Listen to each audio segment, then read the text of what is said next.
I am Alan Kurtz. I am the senior gameplay designer on Battlefield 3. I've been with DICE for about 7 years now. I started out on 2142. I've also worked on both the Bad Company series, and Battlefield 3 is my first big, real Battlefield game. One of the things we really wanted to bring to the Battlefield 3 Premium experience was weapon customization. We looked at what was missing from our weapon customization and we said, we want camouflage. We want weapon camos that our premium players can use on the battlefield, show off, show that they're dedicated Battlefield players. So we have brought the F2000, the Peshmerga, the L96 sniper rifle, and the Scar H carbine, and we have brought you some weapon camos that you can unlock through assignments. We think it'll let premium users really stand out on the battlefield. In close quarters, you're getting 10 new guns. 6 of those are really focused on the close quarters experience, and 4 of them are weapons that each kit can take back to the greater battlefield and have a new experience with. So for our assault guy, we brought the AUG A3. It's an Austrian bullpup assault rifle. So you got the clip behind the trigger, which is going to give you a better maneuverability in close quarters. You're going to have better fire from the hip, and you're going to be able to navigate with that weapon and bring it onto target faster than you would with, say, the M416. Similar performance-wise, but that close combat edge is going to give you something to really think about when you have the AUG. For the engineer, we've got an Israeli bullpup. It's called the MTAR. It's a super short version of the Israeli assault rifle called the TAR-21. Super high rate of fire, a higher rate of fire than the engineer has seen before. Not super accurate because it's so short. Kind of like a FAMAS for the engineer. I know that guys have been looking for that super high rate of fire volume output gun, and I think we've really brought that with the MTAR. The high-tech weapons come to the support kit this time, with the new LSAT is part of the Army's lightweight weapon technology. And this is a belt-fed machine gun, but it has a special new linking system and a different bullet that makes the weapon much lighter than most belt-fed machine guns.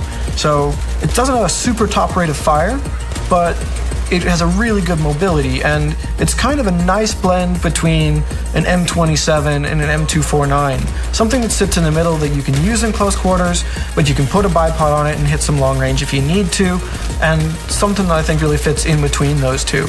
And I think support players will find that gives them an edge in these close quarters in combat.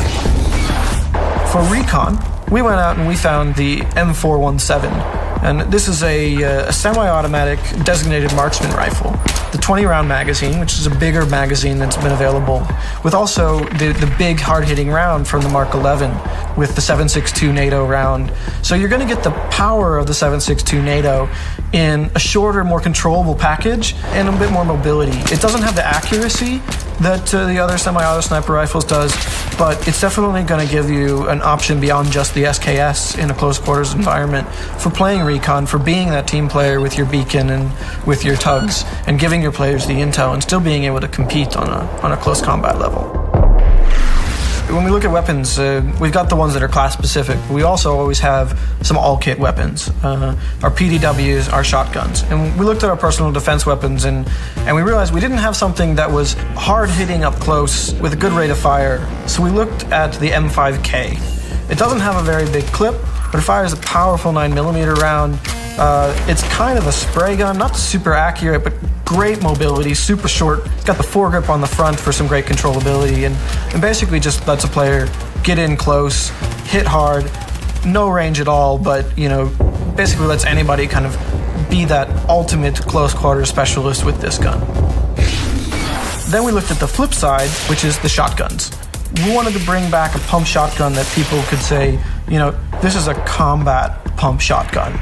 So we have brought over the SPOS 12. It's really an accurate pump shotgun. It's got a tight spread. You got to really get in close with it or be real accurate with it to get the full effect of it. It's a little bit of a blend of the speed of a semi-auto with a nice tight choke on the shotgun. Your pellets are going to land together, and I think we'll find players are going to really enjoy the new aspect of the SPOS 12 when it comes into their close quarters combat. The other 4 weapons, we looked at roles and places outside of the close quarters pack, because you can take all 10 weapons from close quarters into any map. and that's been really important for us. So on the Assault kit, we've brought over the SCAR L, and this brings a super popular SCAR platform from the Engineer over to the Assault side. It's a relatively low rate of fire, and it fires the same round as a M16, but it's much more controllable. It's really good at hitting mid and long range. It's got good accuracy, it's a nice balanced gun, and I think players who generally gravitate towards an L85 or an AK will find that this gun might be a little bit more their style in the mid-range combat. For the Engineer, we've got the ACW-R, which is an American assault rifle. It's pretty popular today with the Special Forces, and we've done it up differently here. We're bringing the 6.5mm round, and this is a Special Forces round specifically developed for short-barreled rifles, for getting out there and giving a bit more impact at range than the 5.56 round typically does. So your ACWR isn't going to be quite as good up close as most carbines, but it's going to give you a bit more range, and it's going to give you a bit more controllability than the SCAR H, which is our long-range carbine today.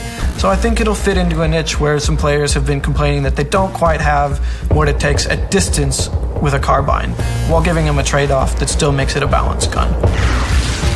Recon has always been about long range. We knew we had to bring in something bolt action that players were really going to be able to say, this is a new bolt action gun, it's something I haven't seen before, something unique. So we went out and looked, and we found the J&G 90. This is actually a Turkish rifle, renowned for its accuracy, one of the most accurate sniper rifles in the whole world. We think that players, when they get their hands on this, will be making those long-range headshots and really pulling down some marksman bonus with this one. Finally, for support, we've got the L86 LSW. That stands for Light Support Weapon. This is the British Army's light support weapon. It's a clip-based weapon. It's got about 42 rounds or so in the magazine, similar to an RPK or an M27, except this one's bullpup.